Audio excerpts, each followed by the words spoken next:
Welcome back to the Colorado Springs Business Podcast. My name is Andrew Hasley, and I am the host of the show. Today, we are sponsored by Vehement Visuals, which is my video production company. Nice. We produce videos for businesses. We really help tell their stories in a compelling way, and that's one of the main things that we do. But we can also do other cool video projects like the one we're doing together. It's very much needed nowadays. You're definitely in the right industry. That is very true. It's just accelerating more and more every year, and it got super accelerated this year. Let's go. I like it. That's the first sponsor for today. The second sponsor is actually the Colorado Springs Business Podcast. If you'd like for me to read a 15 to a minute long ad script at the beginning of every episode, and we do 20 episodes a month, roughly 20 episodes a month, unless someone cancels, then we can make that happen. And so reach out to cosbusinesspodcast@gmail.com if you'd like to help sponsor the show. And the third ad that I'd like to read is the Patreon for the Colorado Springs business account, which is patreon.com/COSbusiness. The Patreon account just has bonus content, bonus stuff. I have stickers over there for the patrons that I'll be shipping out to the two patrons that we have already, and I would like to actually shout them out at the beginning of this episode. Nick Stobick and Carlton Halsey, which is my brother, and so yeah. Oh, that's cool. Yeah. You got your brother involved now. Okay. Yeah, cool. Yeah. So there's like little memberships for the basically different membership tiers, different packages that you can get on the Patreon account. It basically turns the COS Business Podcast into its own Netflix in a way, I guess. Yeah. Well, it's like a little monthly pay. The first one's like $3, the second one's $5, the next one's $10, and each one has more value added onto it. You get a little bit more exclusive content. Yeah, or a little bit more extra stuff, extra services. Because I wanted to make it not feel like a donation platform. I wanted to actually provide value, and so that's the goal. So I mean, if you love what I'm doing just with the regular shows that are for free, and want to help support, that'd be awesome too. You can join the Patreon. So yeah, okay. That is all the ads for today, and I'm going to introduce the guests. Today we have on Jeff Sprott with Red Oak Exteriors. He was actually, I think, the fourth or sixth episode? One of your first ones, yeah. But yeah, happy to be back. Yeah, in the new studio space and all. And everything, upgraded audio and not just my phone placed on a table. Yes, we are moving on up. Yes. I like it. You got your own spot downtown, nice and professional. So yeah. Cool. So tell us in a sentence or two what you do. We are home energy efficiency experts. So we can take a look at your home and let you know where you're losing energy and making things a lot more efficient. There's a big market for that because, as we know, cost of utilities are going up and up. So we really want to make you more efficient, lessen your carbon footprint, but we also want to put more sustainable products on your home. So every time a hailstorm's coming through Colorado Springs, we aren't just filling up landfills over and over. Mm-hmm. And, everybody knows about that. So sometimes you'll replace your roof, and then a couple of years ago they got hit 2 weeks later right after that. So that's what we do at Red Oak Exteriors. Awesome. Well, I can't wait to get into that in this episode, and also many other things. Could be that or just go off track. It doesn't matter to me, but let's go. I'm gonna roll the intro music and we'll get started. Okay. This is a show where we have real conversations with entrepreneurs and business owners who are mostly in Colorado Springs doing things in the community of Colorado Springs. I think I need a dry cleaner. This jacket's starting to smell. Oh, no, I can't smell you. News to me. All right, good. I know that's something most people would be reluctant to talk about on a podcast, but just so you know, listeners at home, he might be stinky, or it's a good thing we can't smell through the internet. Yes, that is good. Yet. It could happen. Yes. It would have to be like, I've thought about that a lot. They would have to be like, I don't even know it. It might have to just alter the molecules in the space. Or have little vials is what I was thinking. A little USB spray thing. Yeah. So for whenever that is, press this if you want to smell what's I was thinking on. about it as like it would be like 3 different vials that when mixed together can make any smell. And but then I was thinking we don't want to have to fill up our smell-o-vision every month or so. So I was like, it has to somehow pull the energy or the stuff like a regular TV would do. My first instinct is like, nope, that's never going to happen. But, there's so many things we thought that weren't going to happen that actually did happen. So it actually could for sure happen in some. It's Elon Musk's next project. Could be, absolutely. Or the next Elon Musk's next project. Yeah, he's going to, I don't know, does he have kids? Yes, a lot. Yeah, a lot of kids. Okay. Well, actually, I think one of his kids actually passed away. Oh, really? So yeah, he's gone through that. Yeah. Yeah. Oh, great. Yeah. Great. But I think he's got to be like an alien from outer space or something, man. The guy is on another level. So definitely. I hope that we get more Elon Musk out there, because he's definitely an advocate for change in a good way. He's a different thinker. Yeah. He definitely looks at things at a different angle. So we need more of that. Mm-hmm. So for sure. So about your business, we've already talked about it on the previous episode, but we'll just retouch on everything. So we've already explained basically what you do, but so I guess we'll just get into like how long you've been in business and how you got brought to Colorado Springs. Well, we're about 3.5 years old, or young, I would say. And we got brought in 2016 for a hailstorm that came in. So we were used to kind of running around the country and going wherever the latest hailstorm was and repair people's homes. Well, we traveled here and said, hey, we love it. Why don't we just start a company here and stay here? And voila, there's Red Oak Exteriors. Nice. And I also didn't want to be contingent on hailstorms. So we wanted to go the solar aspect of things. So, but it was kind of like, how far do you commit with the solar when you already have the exterior stuff? So how do we kind of mesh that and hybrid together? Because if we just did nothing but solar, well, then we're dropping out the roofing and the siding, the windows, which that's my 15 years of experience is really in doing all that. So why don't we kind of merge that? And so many companies just do the solar without looking at the efficiency side of things. Okay. So basically, for every $1 you spend on energy efficiencies for your home, you could save $5 to $10 on solar cost. So it's very beneficial. Oh, yes. And we're just talking like ceiling, windows, and doors. Attic insulation. But we go in there and we find out where those anomalies are, and then we get them patched up and make sure everything's nice and tight. And we actually did a video demonstrating how you do that. Yes, I almost said how we do that, but I guess we're kind of like a team in a way. We did. That was one of Andrew's videos. Check us up on our YouTube, and you can definitely see the video there on how to do an energy audit, which is very, very intense, and it's a long process. That was the we call that the Telluride energy inspection or audit. Now, I don't like the word audit, I don't think anybody does like the word audit, so it's like audit. I don't. So it's going to be energy analysis. So the Telluride energy analysis, which is the creme de la creme, higher end. Is Telluride one word, or is that tell you ride?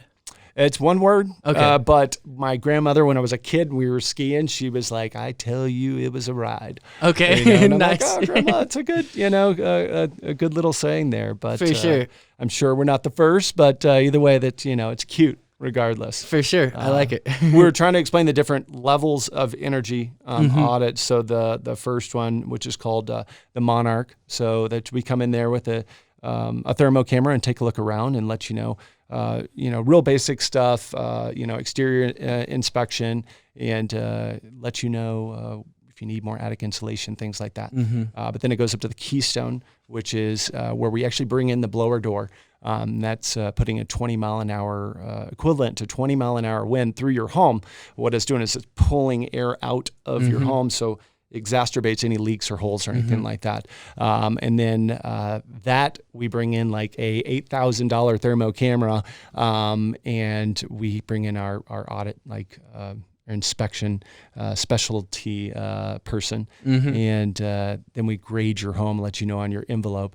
But then the Telluride is the high end. So we look at your mechanical, we look at look for phantom loads. If for some reason you're just pulling some energy and you're not sure where the heck it's coming from, try to track that down. But appliances, furnaces, water heaters, nothing, no stone left unturned. And then your duct systems, if you're losing, efficiency there, if you got holes or cracks in your ducts.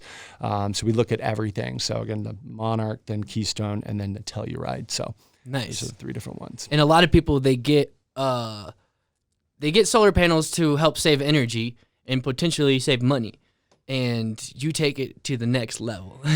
Exactly. It's kind of like, why just throw a Band-Aid on the situation? Every family's different. Every home's different. It all tells a different story. So everyone has their different needs, and we really need those custom tailored, those needs.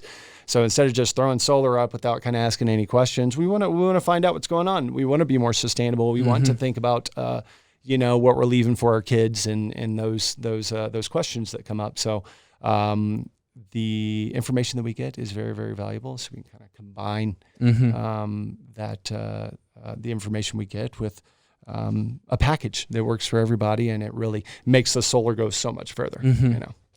So when people get roofing, what's the typical route that they have to go through to do that? Well, the typical route in Colorado Springs is they wait for a hailstorm, or if they've already gotten a new roof. Say if you haven't gone through that process, you may have a roof that's only 5 years old, and then all of a sudden you got a hailstorm. Or in the very rare situation, they just pay out of pocket to get a new roof.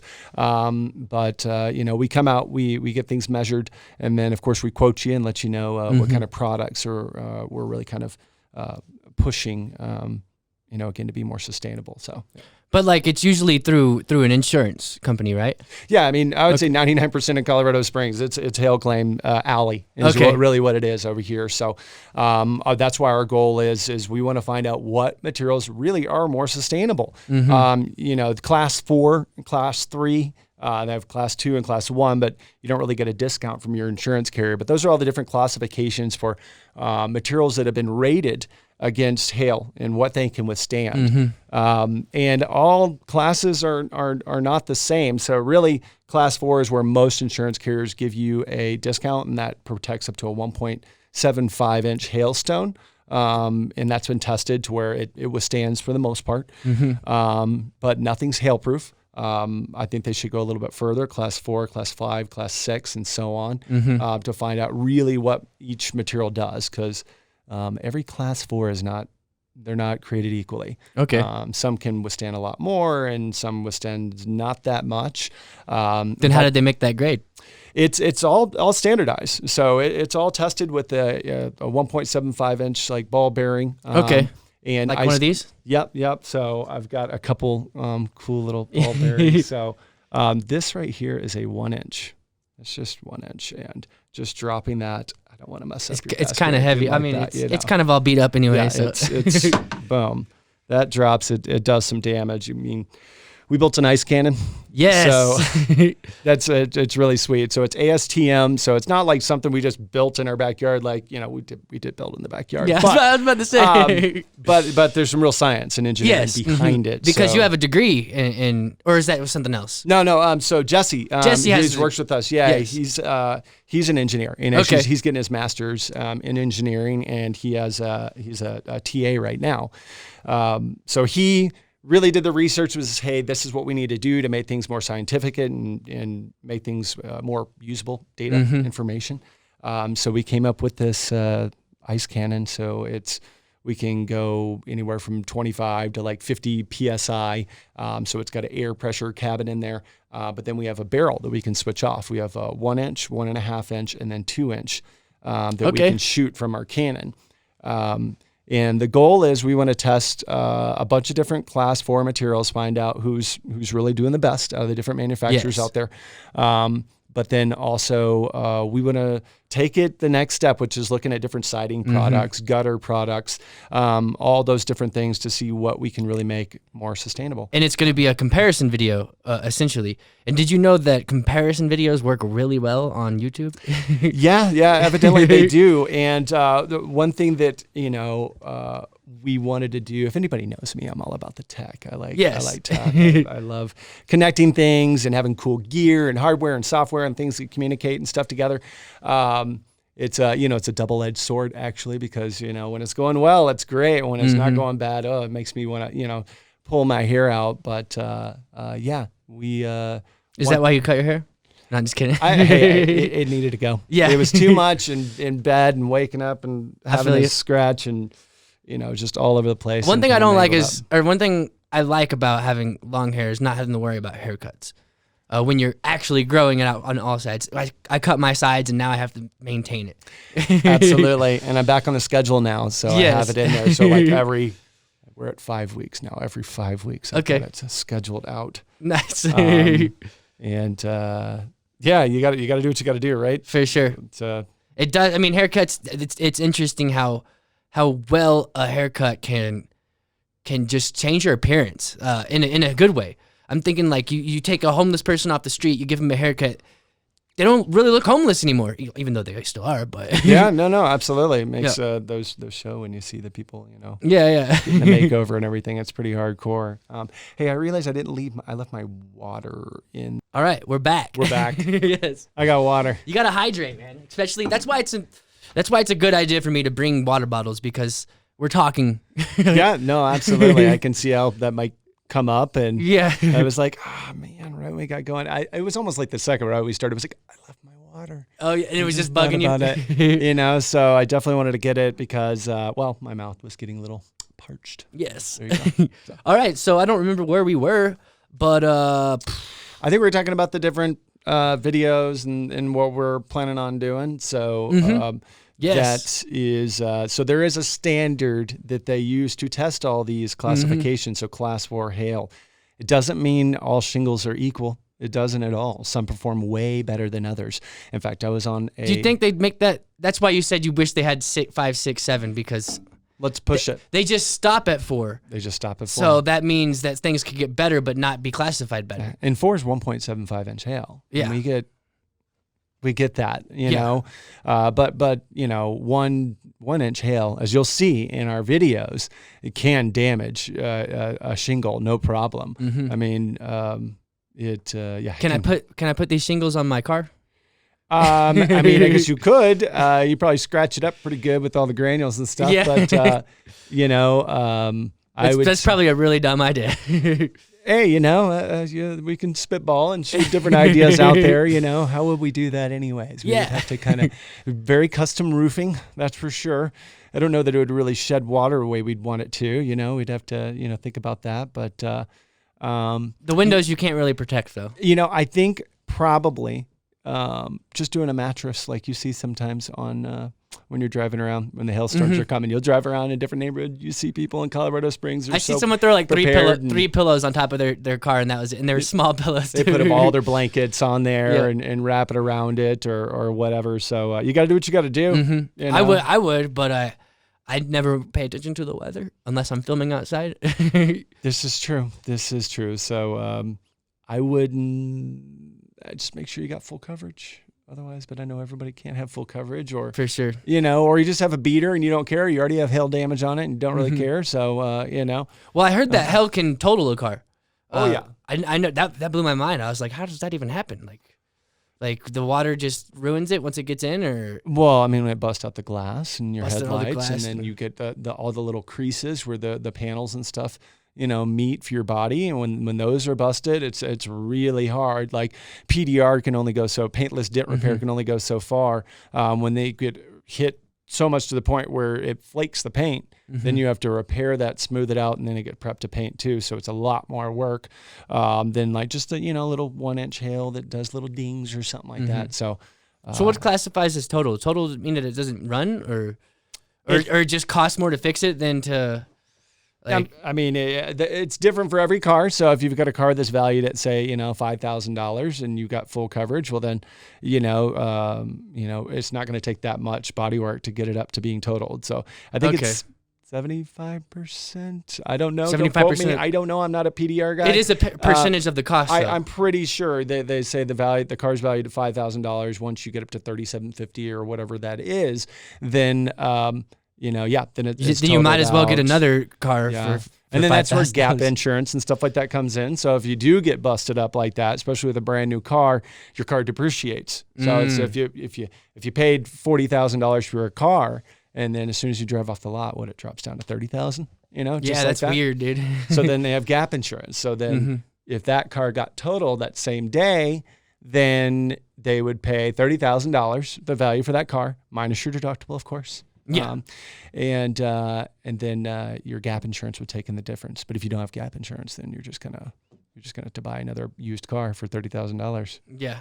and still have a loan on it. That's horrible. Yeah, that'd suck. That's a bad situation. I'm so sorry for all the people that's happened to out Yeah. in Colorado Springs, because it definitely happened to a lot of people. So that just, I have a friend who her Tesla SUV got smoked in 2018. Okay. And I think she was still going back and forth with the bank on what to do because they weren't paying the correct amount, because it's a $100,000 car. And then, so she still hasn't got it. They're still not settled, and it just got hit again in the 2000, or here in this storm is a month and a half ago. Oh, wow. Yeah. So, ouch. Yes. It's not cool at all. I So. was driving through, I was driving back from Kansas City a few months ago with a rental car, and there was a storm ahead. It was like an hour into nighttime. I like we were starting with a rental car instead. Yes. Not your personal car. So that's good. Yeah, it wasn't good because I didn't get the insurance. Oh no. Yeah. Oh no. So I was driving, and I was like, oh, maybe I should find a gas station and stop. I was like, I won't drive through the storm, even though I could see it clear ahead of me. But I couldn't really see it because it was dark. Couldn't see exactly where it was, but I knew it was kind of in the direction I was heading towards. And so I tried looking online to see where it was. Was it at night? Was it what? It was nighttime. Oh, it was nighttime. Yeah. Oh, okay. It was like an hour into dark. Yeah, that's much tougher. And so I just like, I really got to make it. I got to make it back so that I get the car back in time, so I don't get charged more.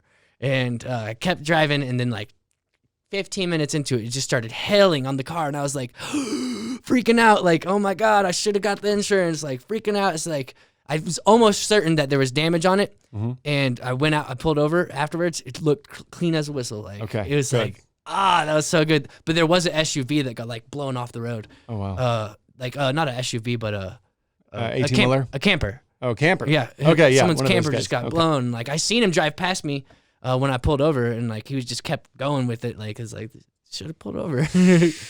Yeah. But that I would hope they're all right. But yeah, that's just a little story of always get the car insurance. If you can. It sounds like you got lucky there. Yeah. We've had to pull over underneath some overpasses sometimes, but the small hill, it's loud, and you're going, whoa. Like, I don't know I what was that's certain doing. that I had some damage, and just none. Yeah. So I was like, there's probably more dog hair than anything. All hail isn't built the same. Okay. And that's why, that class 4, it's up to 1.75, and they're just not all built the same. I looked at a roof that was done, and it was a class 4 impact resistant shingle installed within 2 years, the last storm, and it was just absolutely just hammered, really tough. They need a new hammered roofing. Term means it's totaled. It's damaged. It has to be replaced. And then the roof next door that we had done, which was actually a Malarkey Vista. The Legacy, the Class 4 Vista is a Class 3. Legacy is a Class 4. Didn't have a scratch on it, man. Same exact storm. And they're both Class 4 shingles. They're both Class 4 shingles. So how's that supposed to work? Where were they located? South part of town. Okay. So Close to each other? yeah, right next door. Oh, we had done right next door. Yeah, yep. And so I was that the one? Okay, maybe I missed a part of the story. Did you say it was your old house? It was my old Okay. house. Yeah. Nice. And then another house in the neighborhood that we had done. And it was we've recently switched to Malarkey, which is our main shingle, and I don't know that I want to start naming other shingle manufacturers quite yet, but you get you can get nasty. You can get some cease and desist letters and this and that. So we're for sure, especially being a business. Yes, absolutely. So we're making a video, and Jeff's gonna test out these shingles for himself, and it's on them if there's shingles. I'm not getting paid by anybody to do anything. In fact, we're really lucky to have the resource to be able to do this kind of stuff.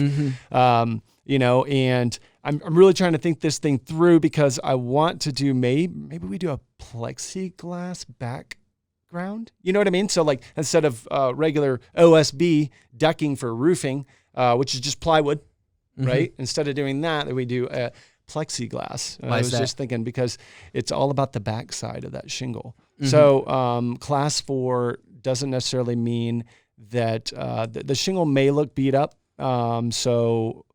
But as long as the matting doesn't tear in the back, that's what the carrier, and what anybody should really conclude, hey, it held up or not. So with older non-class 4 shingles, when the hail hits it, can look pretty gnarly on the top, but it rips the actual shingle. So it literally creates a hole, so that's why they want to replace your roof, your insurance carrier, because you've got holes everywhere all over your roof. And the SBS, which is the backing that makes the difference between class 4 and non-class 4 shingles, holds up better than a non-class 3 or 4 shingle. So I'm not sure. I got to think that one through, or we may just pull it up, pull the shingle up and look underneath it and see what it is. But so the plexiglass, what's the purpose of it? So maybe we could be able to put a camera on the backside of that too, and then be able to see if it actually tore the shingle or not. Otherwise, we just pull up the shingle and look underneath it and see if it actually tore the shingle or not. So as you know, that we've got a high-speed camera and we want to get some really cool shots. Learned a lot there. High speed, and specifically, what's the frame rate? Yes. Have you had a chance to work with any high-speed cameras? No, I haven't, so I'm very excited. This is a crazy, genre of filmmaking and stuff. These cameras are ridiculous. Hundreds of thousands of dollars for these cameras and stuff. So it and hundreds of thousands of frames can up to that.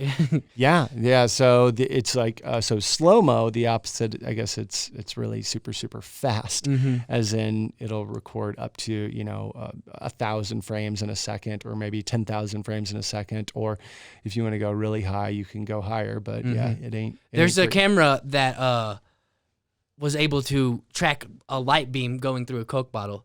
Like that's how fast this camera was. Like it was like a lot of frame. I don't remember the exact frame. Was it like a laser? It was a light beam going through. Oh, yeah. So this all the light actual penetrating. Yeah, it's penetrating into traveled light speed. At light speed, which is like 183,000 miles per second.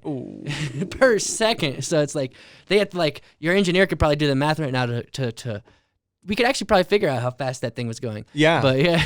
We'd have to look into that and see. Holy, that's that would mean if light moves at 183,000 miles per second, we would have to at least be 183,000 miles per second frame rate, at least. And yeah, so it's like it's a lot. To do the math and how far it goes this way, and then figure out how many seconds this is and how many frames is being shot in that time. So, kind of a mind. It is, and it's technology that we didn't have before. We weren't able to observe the speed of light before until that kind of technology. So it's like I know that we didn't even what's his name, like Galileo or something like that. He concluded that the speed of light was instant. That there was no speed. Because he had no way to measure. No way to even think about. Well, now we can confirm. Wasn't it Einstein that figured out the speed of light? Yes, or I at least think put so. his formula on it, and then now we can, if you can, from that video, we could actually literally prove that theory. Yeah, and find out exactly what the speed is. But for sure, obviously they did. So sounds like it. That's incredible. Yeah, man. Yeah. So, is there any specific thing you'd like to promote today? It's getting into the wintertime, and we are going to be doing some more energy audits. We can't really do energy audits when it's weather like this.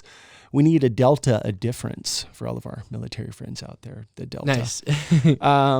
So say if it's 70 degrees inside your home, and then it's only 75 degrees outside, our blower door will be pulling in that 5-degree difference, but it's super hard for our thermo camera to actually pick up see that difference. The difference. Because when you're pulling in cold air in a warm house, you can see it leaking through all the spots. Like I got to witness it in that video we did. Check out Red Oak Exteriors YouTube to really absolutely for this next video and some of these previous videos. And you need to find just the oddest little spots, Yeah. And the obvious ones are like your attic space and stuff like that. But then around your windows and stuff, you'll get little leaks in there. So, so we need that difference. So when it's getting colder and it's at least say, 50 degrees or 40, really it'd be nice to be like 30. So we have some play. So if it starts to warm up 10 or 11 o'clock, that we don't have to quit because, now there's only a 10-degree difference and we need that 20. So you're going to be doing a lot of audits here soon. We're going to be pushing out a lot more, oh yeah. audit analysis. Analysis. Yes. We will be doing a lot of the analysis. The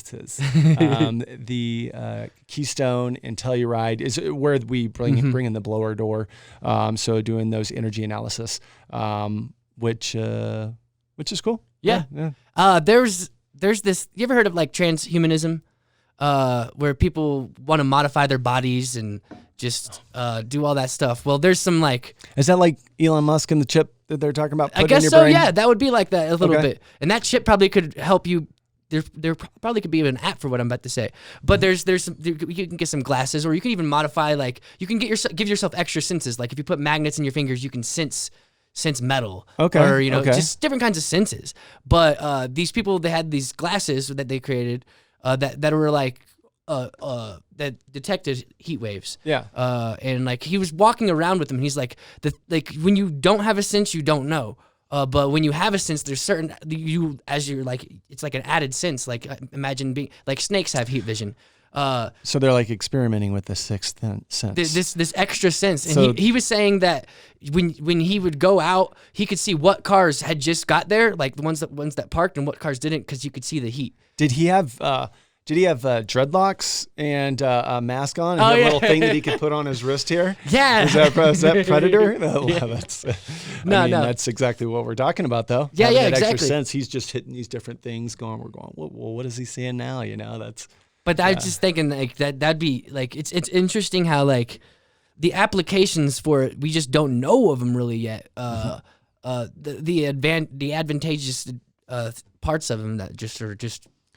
That it's just going to be interesting. Sensing magnets, they're so powerful, but it seems like it's too late by the time you would sense it. Because how a magnet works, once it grabs a hold, then it once you're that close to it, then it usually clicks and it's going to connect, So. Yeah, you wouldn't want it to pull out through your fingers. Yes. It would be a weak magnet, and you would just be able to sense. I heard these people that had the magnets in their hands, they can like sense Wi-Fi or something like that. They can sense certain waves and stuff like that. That makes total sense. Probably LTE and now new 5G and all the different frequencies that are going around and stuff. Yeah, that makes total sense. And you just be able to sense those a little bit. I don't know the applications for it, but I mean there could be some. Now, would you have better cell phone signal by holding just your phone up there? Yeah, who knows? Exactly, and just install an app for that. Exactly. Install a Neuralink app for that. There you go.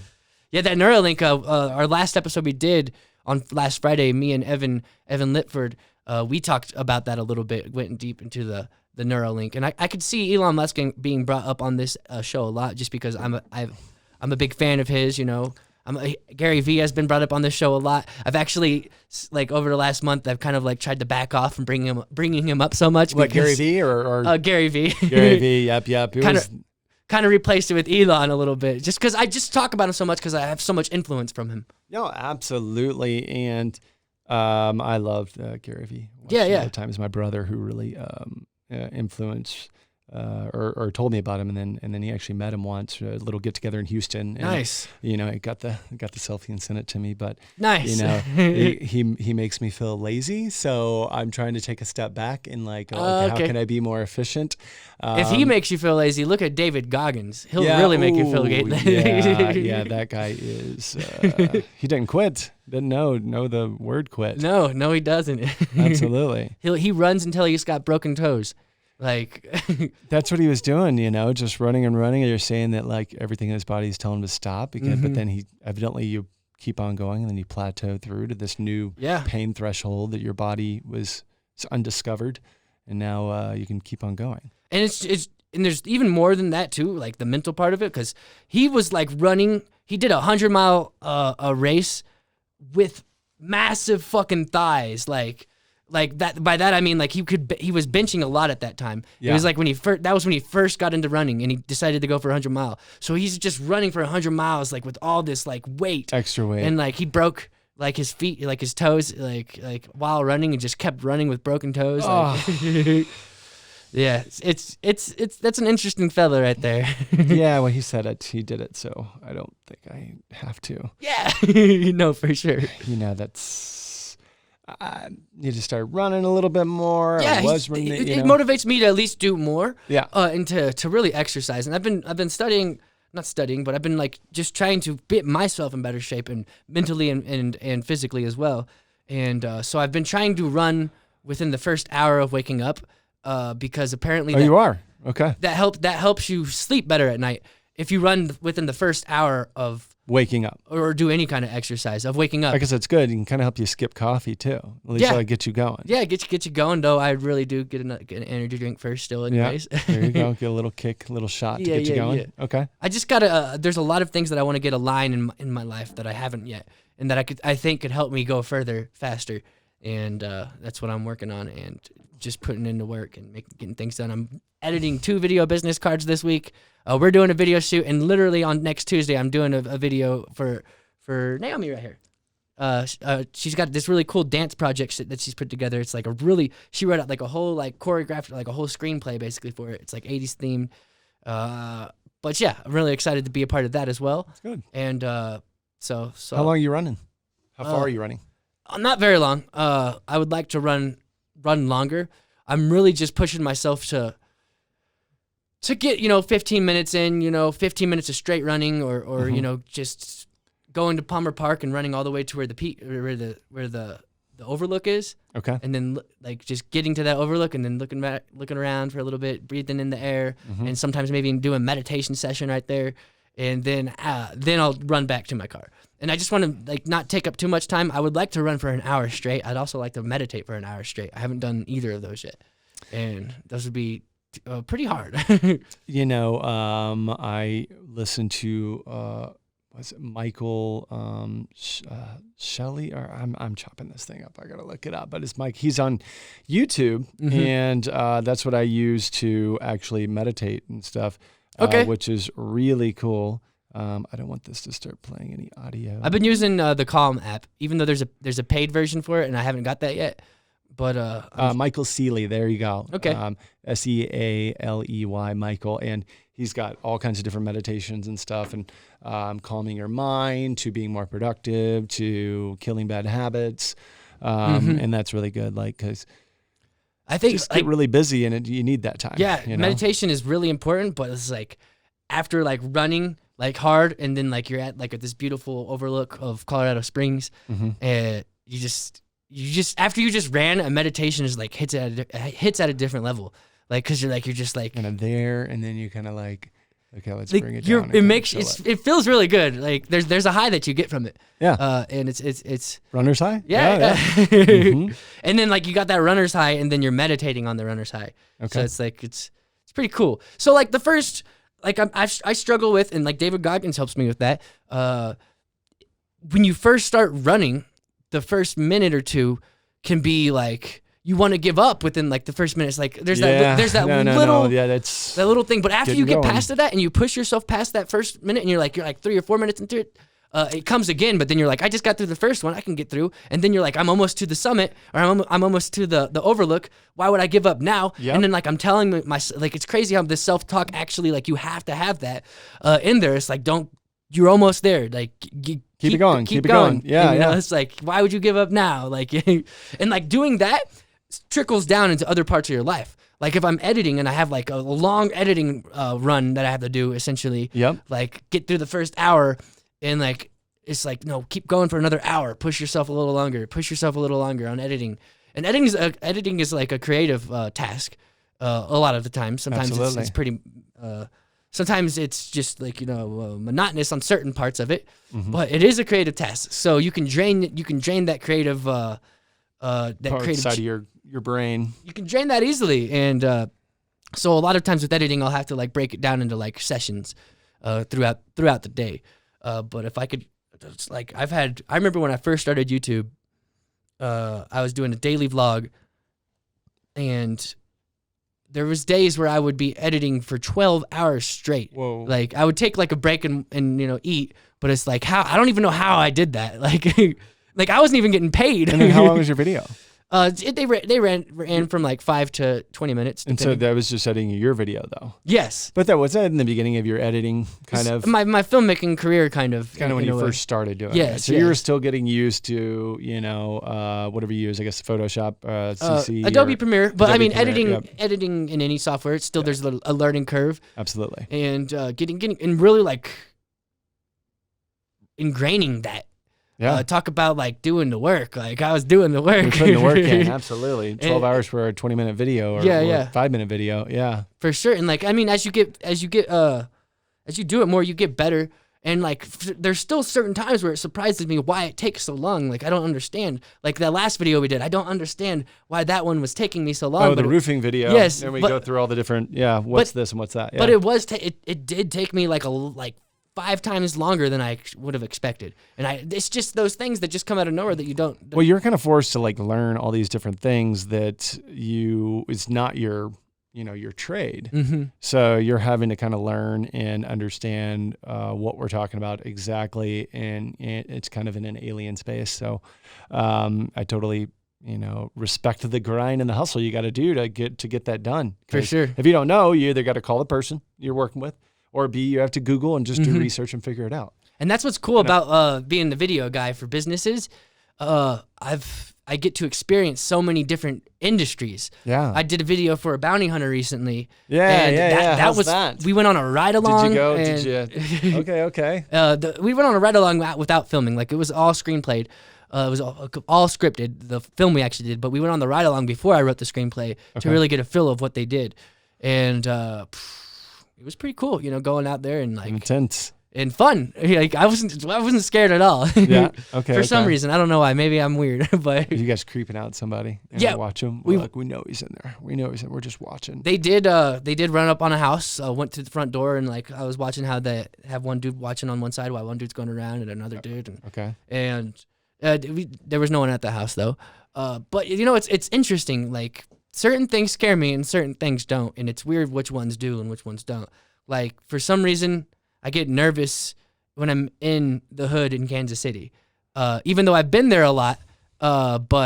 East St. Louis. No, have you ever been there? Kansas City. Yeah. That's what I thought because similar homicide rates. Yeah. We hell chased once. Okay. There, and my boss was like, "You're gonna go in there and sell," and it was just like. There were literally police officers who would see us. We were going to like do an adjustment with an insurance adjuster because they had hail damage, and they would literally go, "No, you just need to get out of here." And then they would like literally like escort us out all the time. Wow! It was intense. Was that St. Louis or Kansas City? East St. Louis. Okay, East St. Louis. Yeah. So East St. Louis, I think, has a worse homicide rate.